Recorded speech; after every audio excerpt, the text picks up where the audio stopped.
Welcome to the Nerd Party.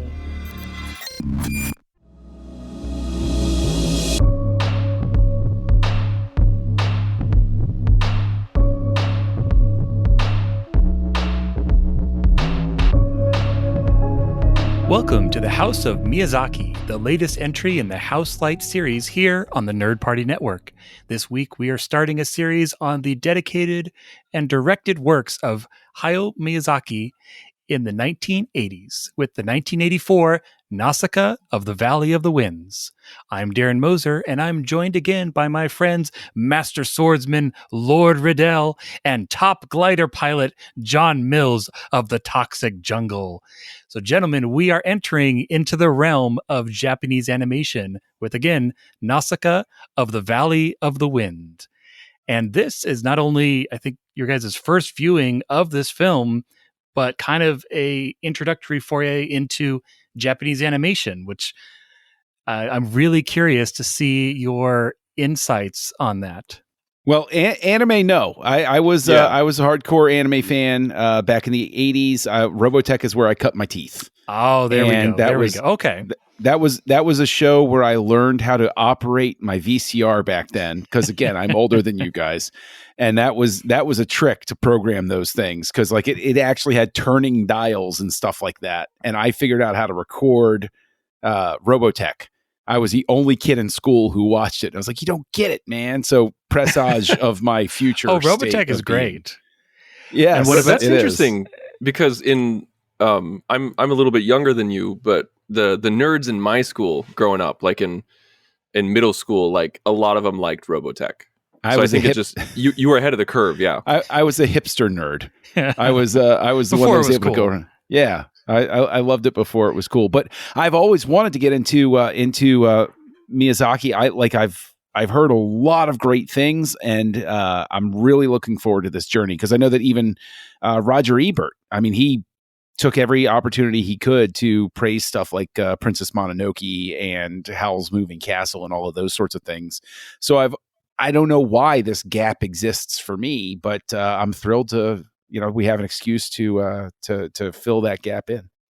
Yeah, it's kind of the same story for me. I've seen anime before. Like I've seen Akira and Cowboy Bebop and Ghost in the Shell and like the greats like that.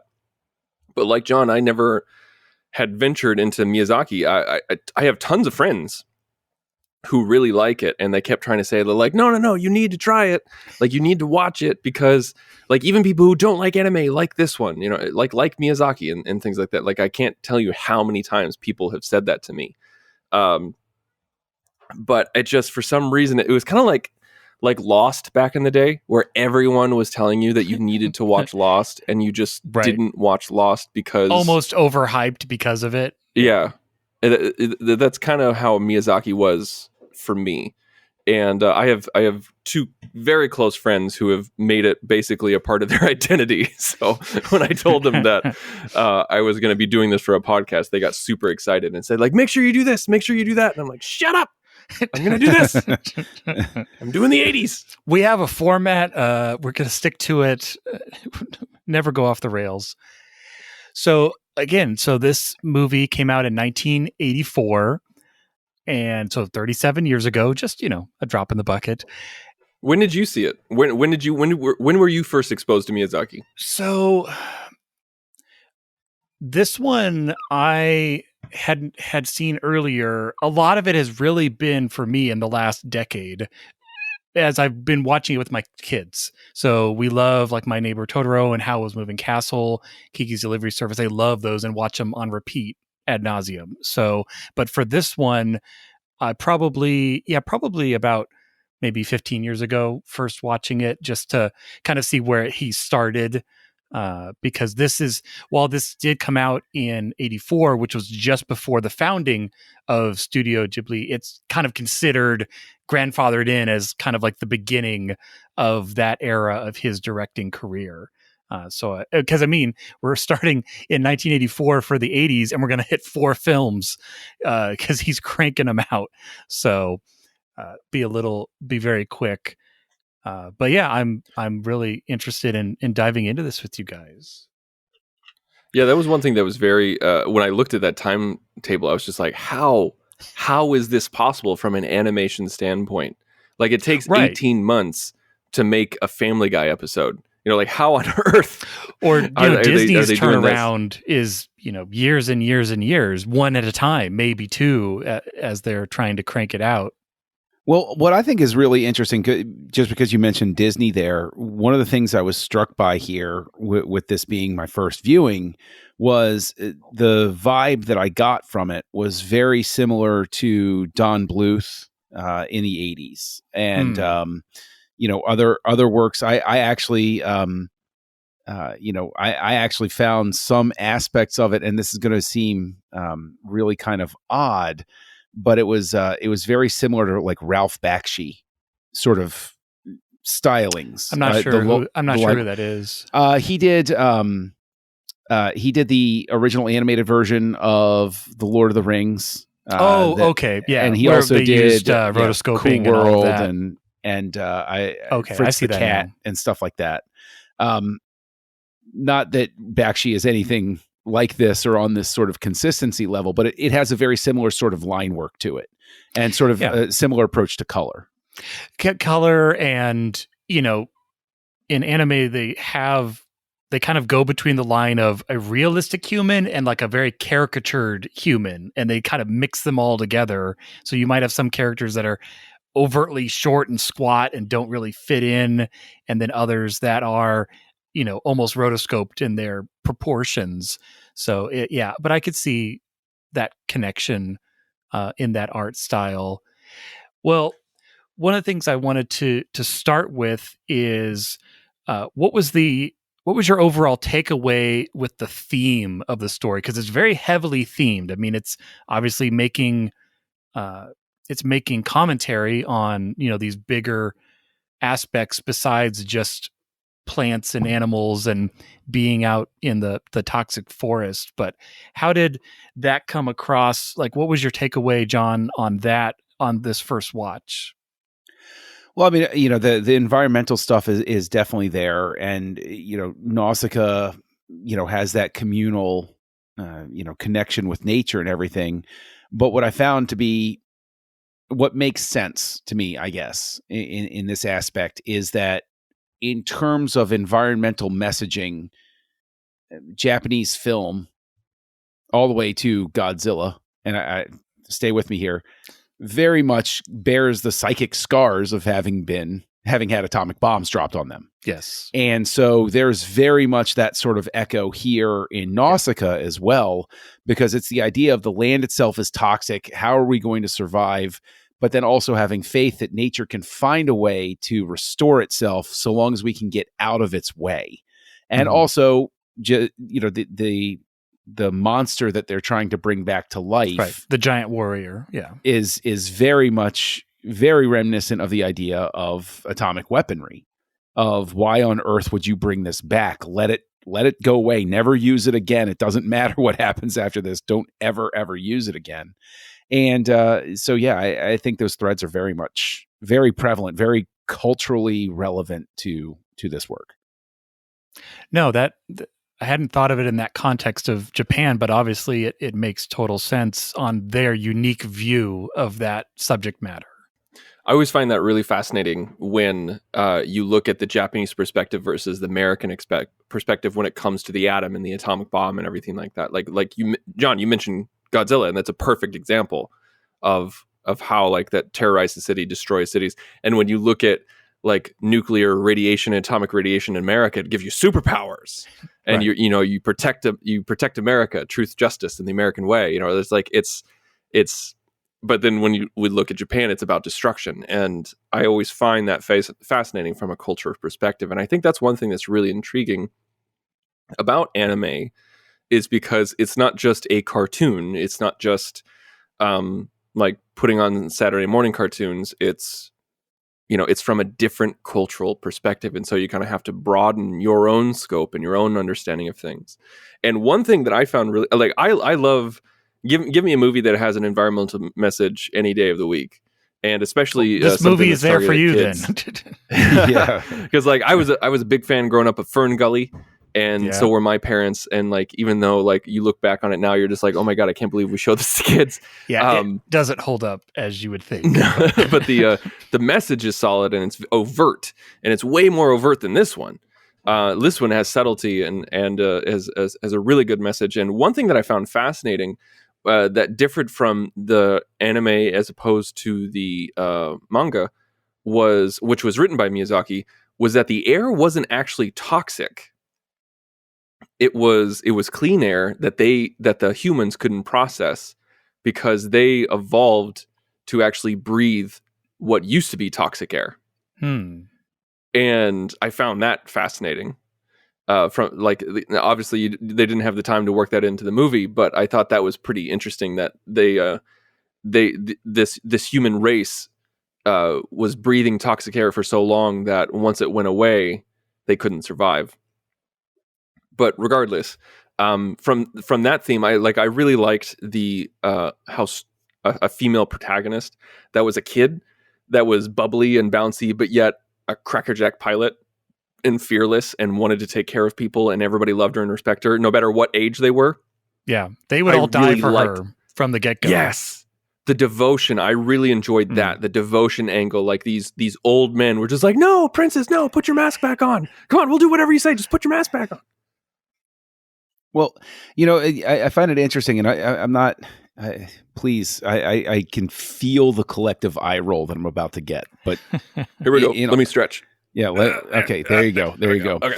All right. But what I was struck by, and that this is because of my first time encountering it and stuff like that, it really struck for me again the giant misstep, specifically in terms of Nausicaä and these qualities that you're highlighting here, Tristan, that they made a tremendous misstep in looking only essentially at American directors for the sequel trilogy in Star Wars, because I look at the components here of this female protagonist and I say, well, this is essentially what Abrams was trying to claw at, but somebody else like Miyazaki, and not necessarily him. I mean, obviously he's an animator and everything, but maybe somebody who was a step removed, who could process things through a different cultural lens, would have been able to construct it in such a way that would have felt more natural like this. Like Nausicaä, I fell in love with the character. I mean, it's not a surprise because anime characters are very easy to fall in love with across the board. They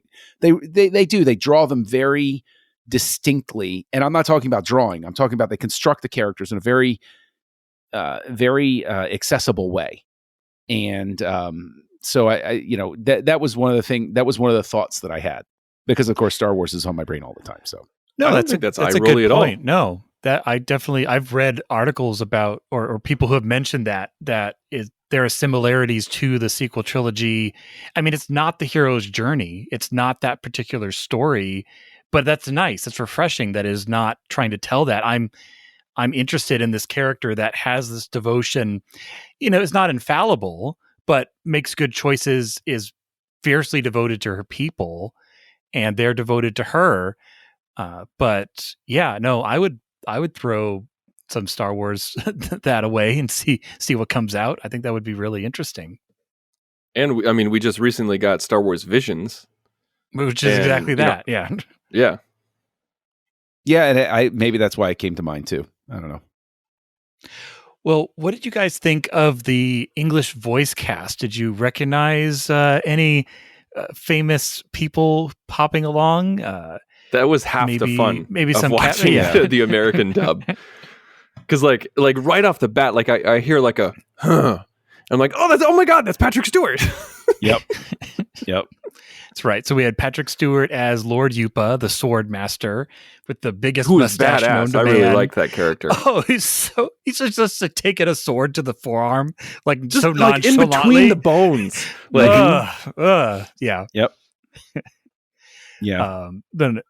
Then we also have Shia LaBeouf, who was Asbel, who's that young boy who kind of helped her get away from the city and kind of rescued her. He's the one who attacked the convoy of airships. So I'm trying to describe it because I know the names are kind of sometimes hard to place with the characters. Uma Thurman as the antagonist. Yes, the one-armed One with princess. Yeah. I actually got a big kick out of the fact that James Arnold Taylor is in there, and Frank Welker. Anybody who grew up watching cartoons of the '80s, you got to love that. But Edward James Olmos was a pleasant surprise. As that was a pleasant surprise. So Mark that was Hamill Mito coming with on. the eye patch for Edward James, and then the mayor of Pidgeite was Mark Hamill, and I wish we got more of him, obviously, because Mark I Hamill's wish we did amazing. too, yeah. I feel like I mean, it was also nice to hear Chris Sarandon. It's always nice to hear Chris Sarandon, because it's just like, oh, that's Jack Skellington and Prince Humperdinck. Humperdinck. Sorry. Yeah, that was a lot of fun. I mean, I know that a lot of people, especially a lot of purists, say, like, no, you got to listen to the Japanese audio and then just use English subtitles. But we don't always have access to those things. Like John, you and I, we watched it on HBO Max, and they only had the Disney dubs. Yeah, and that's the thing, is like I understand that position. Watch it with subtitles and everything like that. But I think honestly, one of the greatest things is like when you have an English dub of a work like this. Obviously, like an English dub on the UHF stations I watched of the karate flicks growing up and everything like that stuff just looked terrible. But animation, dubbing it into the vernacular of the country where it's going to be, just seems like such a natural step toward giving somebody the flavor of what's going on. If you enjoy it, and if you truly enjoy it that much, you'll seek out the original and say, well, let me just see for comparison's sake what got lost in the translation, because things do get lost in the translation. Yeah. I've seen a couple of things where, like, I'm trying to remember the name of it, but there was some thing where Kiefer Sutherland was actually the voice on it, and he said a line, and I was like, that absolutely is not the line that was in the original. And so I sought out the original one. I'm like, okay, I got to see what he actually said. Because it was something crazy. But something like this, where there's obviously care given to it, and they're not just doing a slapdash, let's just get this out the door. This is a highly regarded film, and they're going to put effort into choosing the right voice cast and getting the proper translations up there. I'm all for doing this and having it be the first viewing. Especially, if I show this to my daughter, she's not going to want to, she can't read yet, not fluently. And so it's like, it's going to be kind of a challenge, but here I have something that I can just put in front of her and she can plug into it, and it exposes her to a whole new art form. Yeah, I'm all for the dub. Have either of you seen or sought out the original American distribution of this? I haven't, because that's true. This is the 2005 Disney redub, as it were. So there is not the original English version. I don't think I've ever listened to that one. I watched a little bit of it after watching Nausicaä for the first time. It's called the Wind Warrior, or the Warrior of the Wind, something like that. Something like that, and it's 95 minutes, and it's a major re-edit. Yeah, it's a major re-edit, and they don't call her Nausicaä; they call her like Xanda or Xandar or something like that. And the American dub, the actors who did the voiceover weren't given the full scripts. They were just given their lines and then said, okay, so go no read context, these lines. No context, not whatsoever. And if you listen to the audio track, like the voices and the voice sound effects, like people like grunting and everything like that, is so loud. Like it overpowers the music, it overpowers the other sound effects, and it's laughable. And this was all because of Harvey Weinstein. And like Weinstein was and is famous for doing this to foreign films, like slashing them up and dumbing them down and everything like that. And what happened was like Miyazaki was so pissed off about this that when was it Spirited Away? Spirited Away or Princess Mononoke? Princess Mononoke came out. Yeah, that they were in a meeting together, and he said he's like you cannot re-edit one of my works again. And Weinstein was like, no, we're going to do that again. and he stormed out of the office. And I think one of his producers or somebody sent him a katana, sent Weinstein a katana, and it said "no cuts" on the blade. Wow. And so it didn't get cut. Yeah, it's yeah, I don't even want to talk about that character, but except for the fact that he was well known for meddling in the releases of movies, and so it's not at all surprising that honestly, stereotypical movie producer, I know what's better than the director does sort of approach to everything, and it's like I'm really glad that there was a lesson there, but it's also what's interesting is that those massive edits, there were a couple of works like that I did encounter, some more obscure stuff, and that can have a benefit, because if you're already a fan in the genre and you see something like that, that makes you triply determined to go out and find some better version of it. That's true. Because you're like, because I would be interested to watch the 95-minute version of this just so that I could say, wow. I don't know, even, I don't know specifically what you could really cut from this.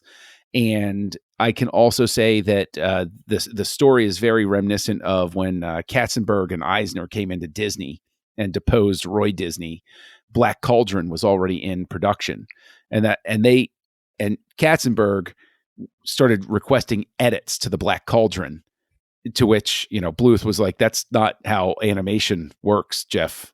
I can't do that." And so there are actual cuts in the film. There's one in specific where you hear a cymbal crash, and then the cut happens, and the cymbal crash doesn't have the proper amount of time to fade because they jumped across these scenes. So yeah, it's. Well, it was also interesting in being a dub.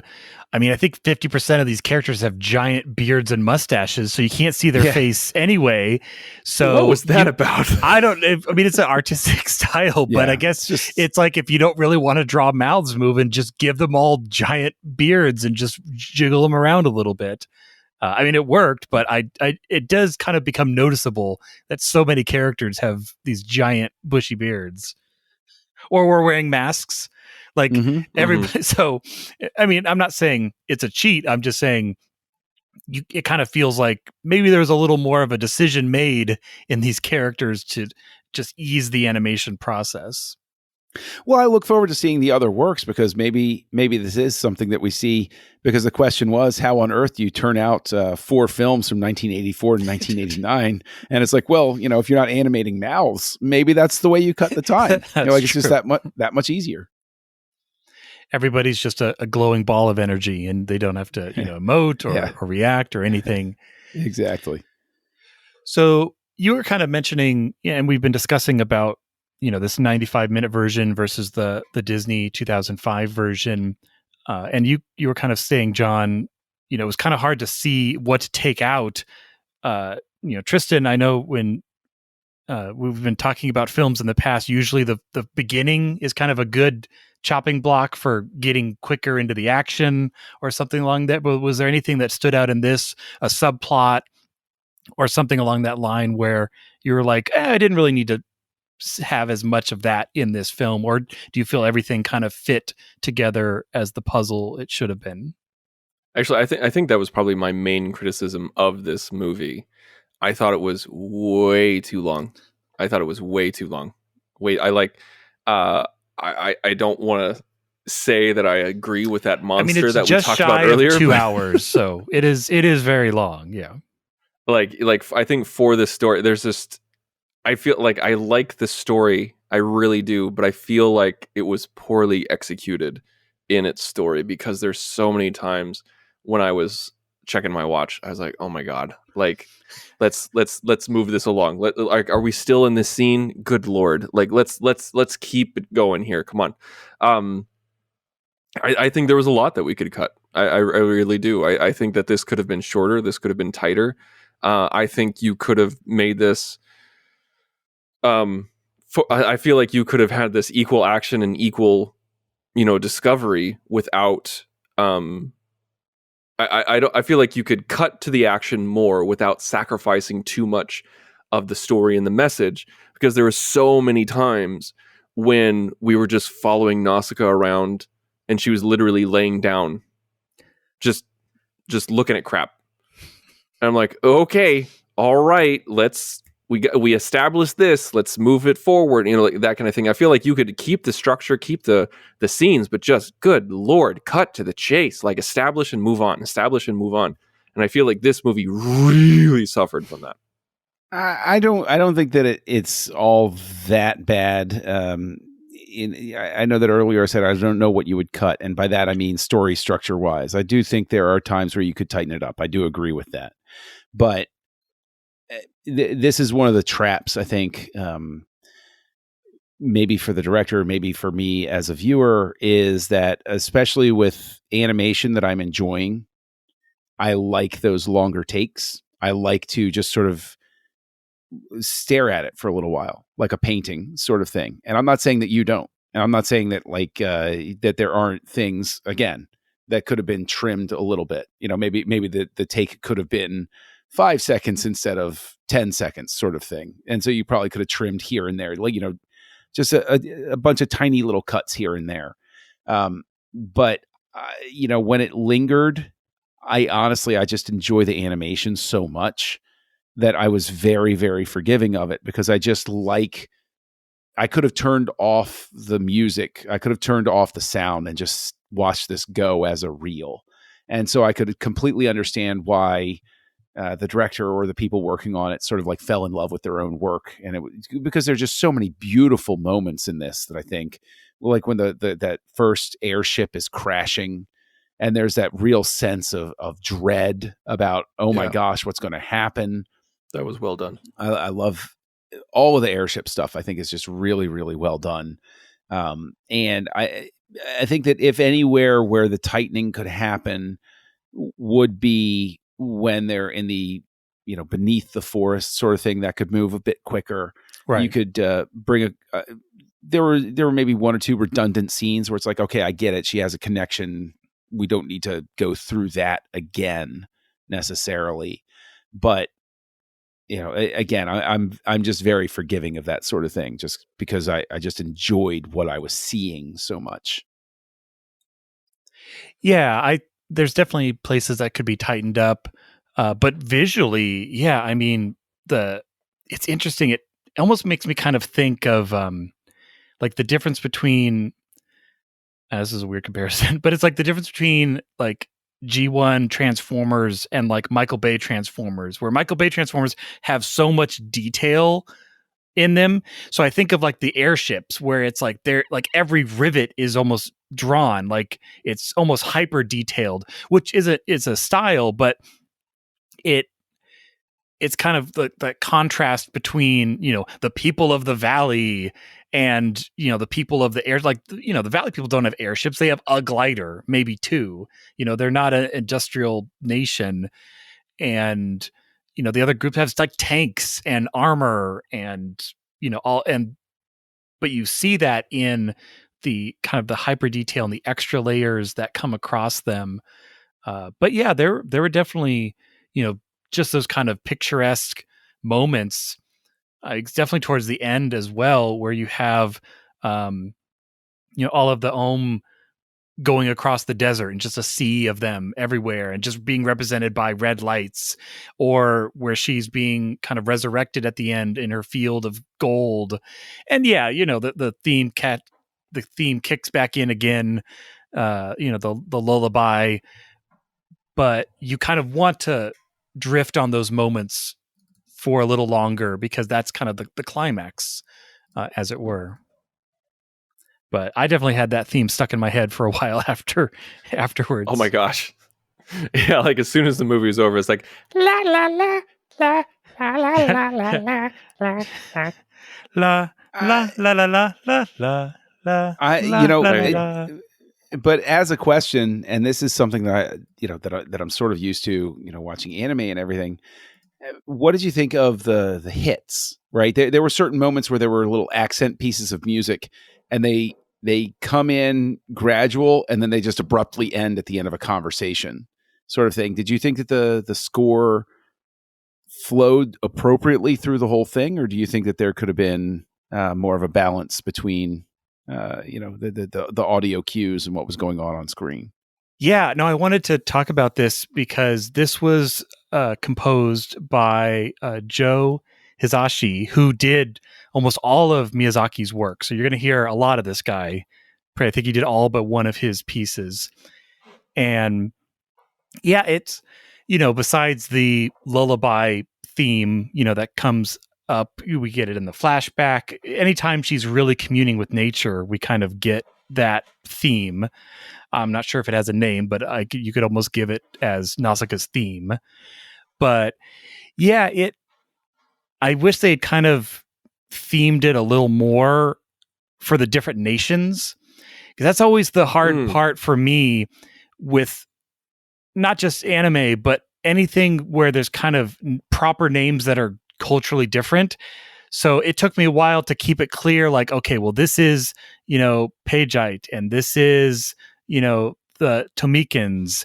And I mean, even though it's only two other nations, it starts to, your brain starts to get logged down with like proper names and places. You're like, okay, wait, where are we and where are we going? And so musical themes could really help reinforce that. If we heard like a trumpet fanfare every time we went to Tomika, that, all you got to do is chime that in again, and we know who we're looking at. Not that they didn't have different costumes and wardrobe and things like that, but the more you can differentiate between the groups from the get-go, the easier I think it would be to assimilate that into, so you're not spending extra brain energy trying to tell who you're looking at. You're just like, oh, that's so-and-so and that's so-and-so, and music could be a great way to do that. That's a great idea.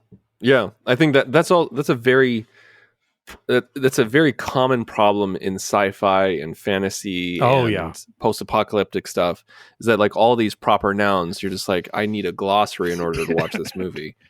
And yeah, I think music is a really clever way to kind of get those cues out. And this was a really strange thing music-wise for me, because there were some parts that I really enjoyed, and a lot of times I didn't. I really didn't, where it took me out of it. Like the 80s synth, I'm like, oh, it's just like, it was horrific. But then you got something a little bit more orchestral and a little bit more soulful, and I was like, this is nice. So it was very schizophrenic with its music. No, yeah, it does go kind of all over the place, but again, you're, especially in fantasy, you're, in one moment you're chopping trees and the next moment you're in an airship. So it's like, where do you find the balance in this musical tone that is not high fantasy, but is also just everyday life? It can be a really different or a difficult thing to master. So I don't begrudge them their duty at all. I really enjoy, like, speaking of the airships and the technology of what were those people called? We were just talking about that tribe. The Tomikans. Tomikans, yeah. I really like the World War II Nazi throwback stuff that they had going on with the tanks and the ships and the masks. It was very evocative of Axis. You almost had kind of a holy war vibe where, the knights, a lot of sword play, and, of course they all pale in comparison with our man Yupa, but yeah.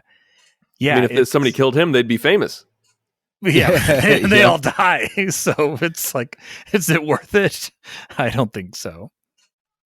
What did you think, John, of the between the different nations and the way they kind of spread them out?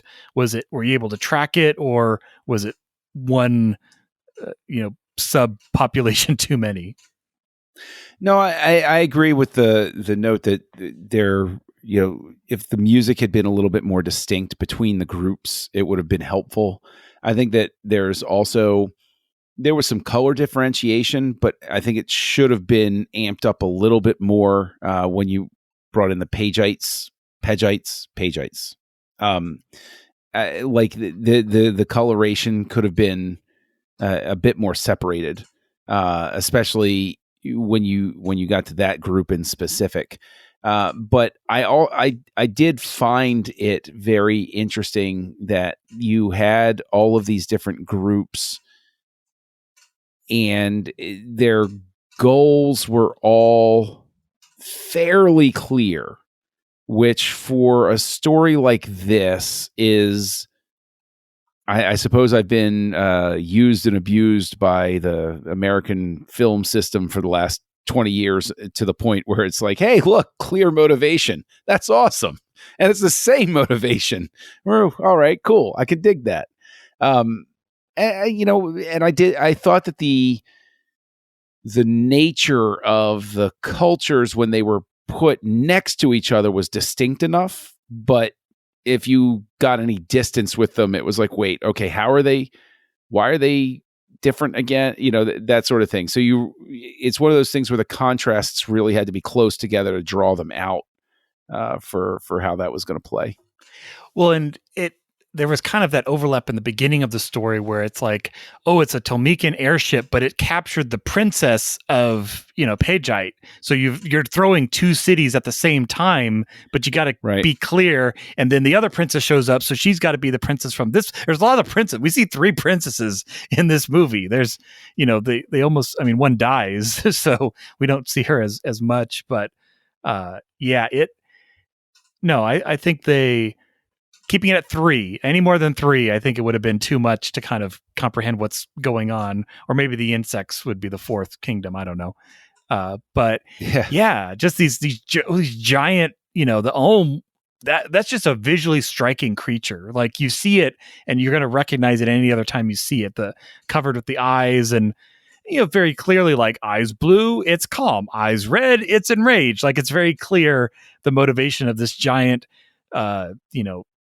foot-mouthed creature, that is very terrifying when it's stampeding towards you on the desert. But no, I like the design of the insects and just that interesting story that they're plucking from the Magna, which I'm sure was a much broader story, and then they have to find one core piece of it to turn into this epic film. Maybe it's epic, maybe it's not.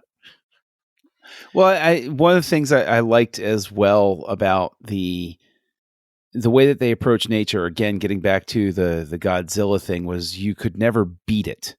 Nature, whether it was a toxic forest, whether it was the Ohm, whether it was whatever it was, nature was always more powerful than any of them were. You could bait the Ohm into an attack. You could set one side against the other, but everything was this this struggle to try to stay ahead of the fact that nature was going to win, period, no matter what. So the people of the valley were the ones that were truly ahead because they'd found a way to live in harmony with it and keep things in balance. Use fire in little bits, not destroy the entire forest. And so on. Right, exactly. And meanwhile, the Tolmecans and the Pagites, they viewed nature as a tool or something to be conquered or something to be manipulated. And so I thought that was, again, I think that's that same underlying cultural theme of the fact that no matter what you do, the Earth is going to win. We could lose, but the Earth is going to win. No, that's true. That's very true. So before we get to ratings, I had one last thing I wanted to touch on. Is there a favorite scene from the movie that you either visually or story-wise, and I'll go first to give you some moments. I really like, not the airship crashing, but when the convoy of Tolmecan airships and they start to get attacked by the one flyer, and you get the, ship number 3 is down and, ship number 2 is gone. And it's just, and the princess is just sitting in the front one, just like pedal to the metal. Let's just keep going. Because as her people, she's losing what has to be a very large task force to this one little, airship.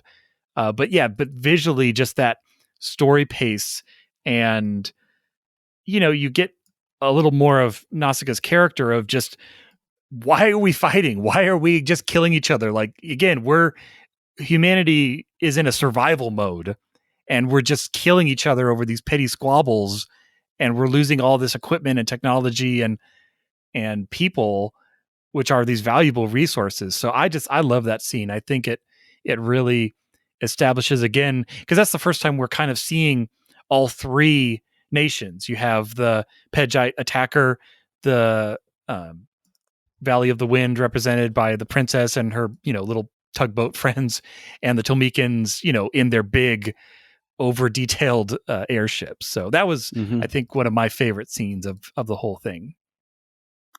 I would go ahead and say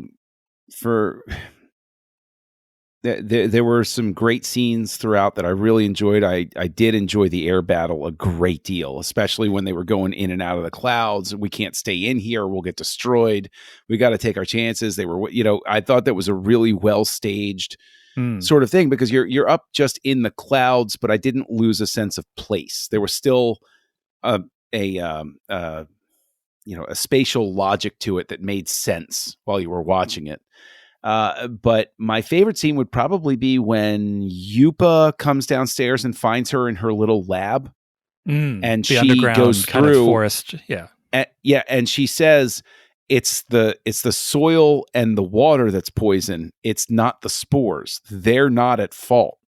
And so again, it made it made everything a little bit more complex, in the sense, and I think, again, ties into that whole atomic anxiety sort of thing that is there in Japanese culture, where the plants will grow back, the plants will replicate, the plants will be there. But guess what? If you poison the soil and the water, the plants aren't going to be on your side anymore. And so it's not just a battle against the plants. You find out it's what we've done to the earth itself, and the plants are actually what's going to save it and us, in turn. So I really like that scene. Because I thought it was, Nausicaä is, everybody loves her, everybody is with her. We have the three princesses, laid out there we have the warrior princess, we have Nausicaä, we have the princess type princess, the medieval type princess. She's got the crown and the dress and everything like that.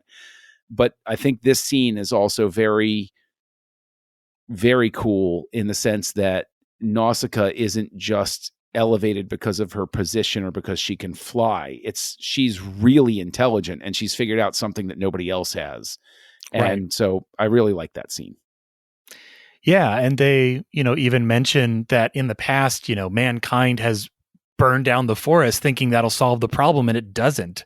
And they get close to doing that again. So, that's a great scene. Again, kind of makes me think of Star Wars Visions. Like, there's some scenes like that in very similar, of the secret lab, or the I've discovered something. So what about you, Tristan? Did you have a favorite scene or visual moment?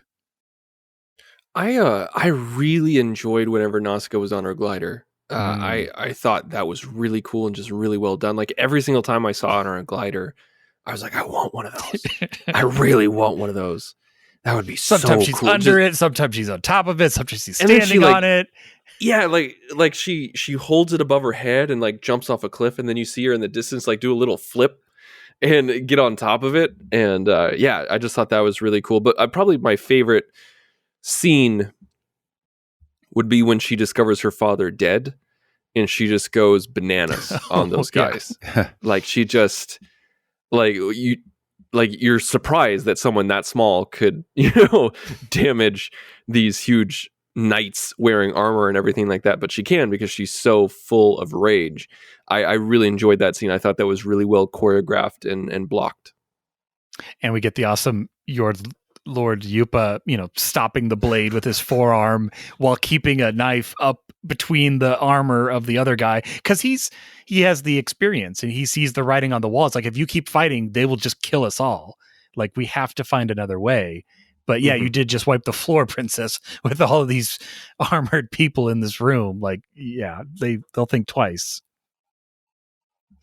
I loved that moment of fierceness, but also the moments where she just used her head, like, especially when the animals were attacking, or the insects, and she was like, oh no, I'll just use my insect collar whirly tube. I don't know, whatever the thing was called. It had a name, but yeah, she just always chose the other option rather than the first thing in front of you of attack or retreat. And it just made her a really interesting character. All right. Well, besides the title having maybe one too many ofs in it, there's a lot. It feels a little over-oved. But let's go to our ratings. And I don't have to start because I'm leading this week. So we're going to see how we test the water. John, what rating would you give this first foray into Miyazaki with Nausicaä, of the Valley of the Winds, of the anime? I would give this 4 of the stars of the rating. And it's a very solid 4. This is something that I will sit down and watch with the youngest, and maybe gently recommend to the oldest, who's exploring a little bit of interest in anime right now. So following in dad's footsteps, which is a very proud thing. But I will return to this. This is enjoyable. Like I said, this is something I'd have on in the background so that I could glance at it and just enjoy the visual work. And I really enjoy the animation style. So I understand and appreciate its place in everything, and it makes me want to see more from Miyazaki. So yeah, solid 4 is where I land. Wonderful. Well, yeah, it'll be a great background, like a packing movie when you're packing for a trip, have something on in the background. You don't have to be watching every right. moment. And then you'll have that little lullaby stuck in your head your whole trip. So, yep.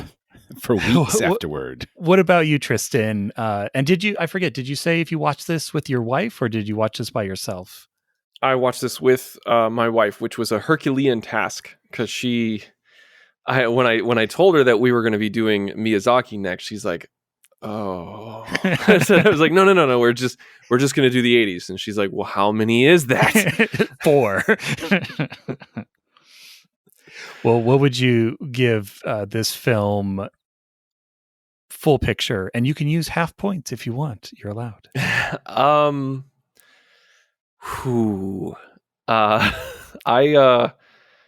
2.5. Somewhere around in there. Like, I did not enjoy this movie. There were aspects of it that I really enjoyed. I really liked the characters. I really liked the story and the message, but I thought it was very poor execution. The pacing was absolutely atrocious, as I've talked about before. It was so hard for me to get into it because of the pacing. I really like the art direction. I love the designs.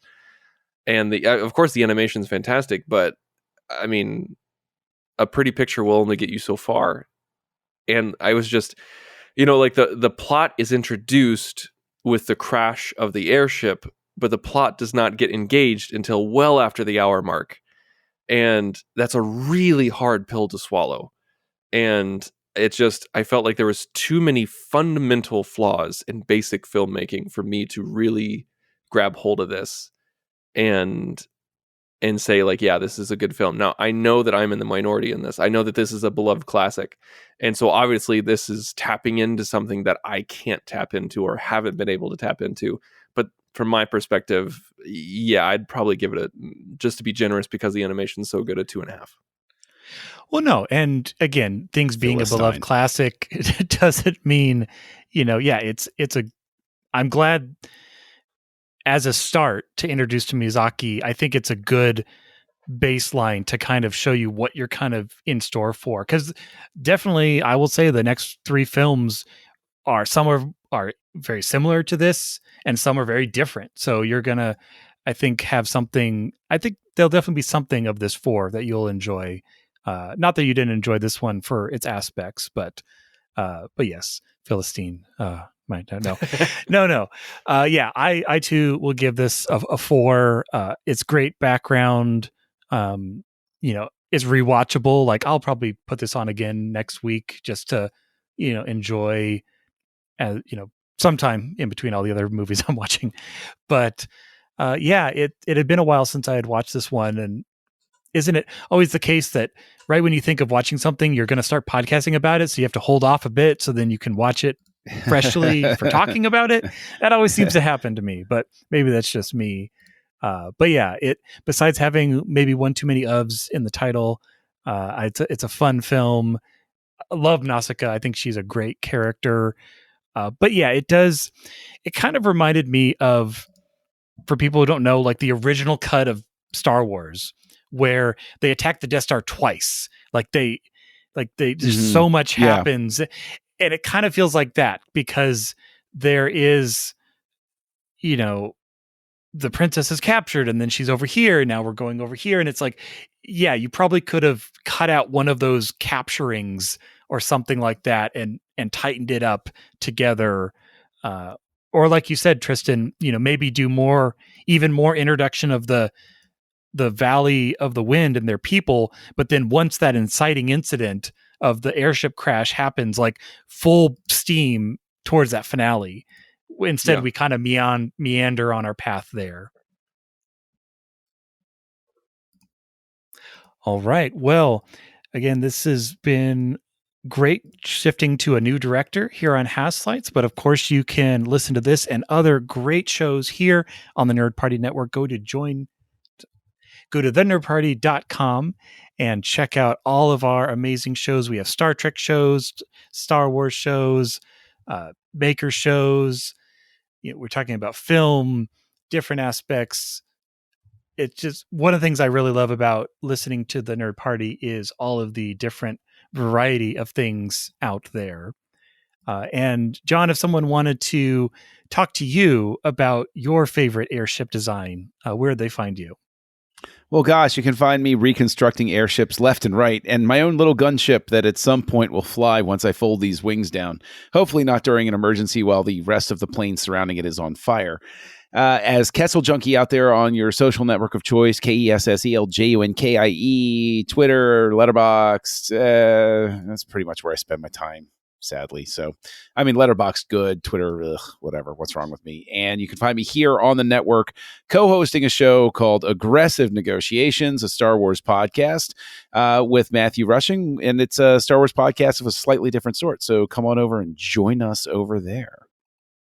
And Tristan, where would someone find you if they wanted to talk about all that beautiful fire animation? You can talk to me on Twitter and Letterboxd, just like John, but at The Insane Robin. You can also find a Lower Decks podcast that me and my friend Charlene Schmidt do. It's a commentary podcast, and you guys should check it out because we just finished season 2. And if someone wanted to talk to me about what trip I'm packing for while I watch this in the background, they can go to drsci-fi.com, DRSCIFI, where I have my project videos, troop blogs, and podcasts listed. But again, as we are moving through the 80s of Hayao Miyazaki, next week we'll be talking about 1986 Castle in the Sky. So we'll see you next week here on Houselights. Join the revolution. Join the Nerd Party.